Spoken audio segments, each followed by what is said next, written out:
voyez la tracée que ça a fait, tellement elles ont été poursuivies. Ça a tout élagué les arcos. Dans ce fond de vallée des Écombes, déjà 4 attaques ont eu lieu cette année, dont la dernière et la plus meurtrière remonte au 21 juillet dernier. Si en surface on ne voit qu'une vingtaine de cadavres, c'est bien plus d'une centaine de brebis qui a péri, affolées par le prédateur. Elles se sont empilées là, toutes les unes sur les autres, et puis elles se sont étouffées. Parce que les autres, comme il y en avait de 1000 qui arrivaient, enfin environ 1000, elles sont arrivées, puis les premières sont restées dessous, quoi.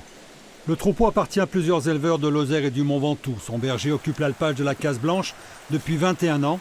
Le préjudice subi remet en cause l'équilibre économique de son exploitation.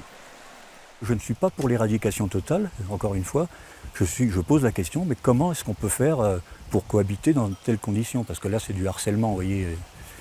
On ne peut pas fonctionner comme ça.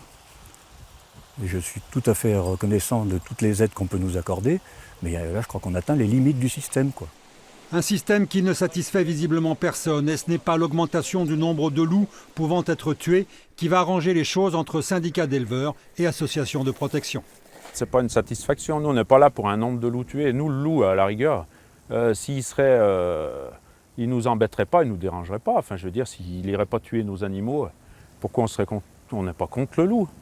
On est contre qui massacre notre travail. Pour les associations de protection de la nature, le pas de la régulation effective des populations de loups est franchi par l'État. Ce qui remet en cause la survie même de l'espèce? Pour nous, il y a certainement, oui, il y a des raisons à penser que ça peut mettre en cause la survie de l'espèce chez nous en France. Actuellement, 530 loups sont recensés officiellement en France. Au 8 juillet dernier, 62 ont déjà été tués, dont 5 en Savoie. Reste la question des 114 cadavres de brebis qui, depuis 10 jours, se décomposent en pleine nature. Doit-on procéder à leur enlèvement et alors qui doit s'en charger? C'est un autre point de tension entre éleveurs et services de l'État.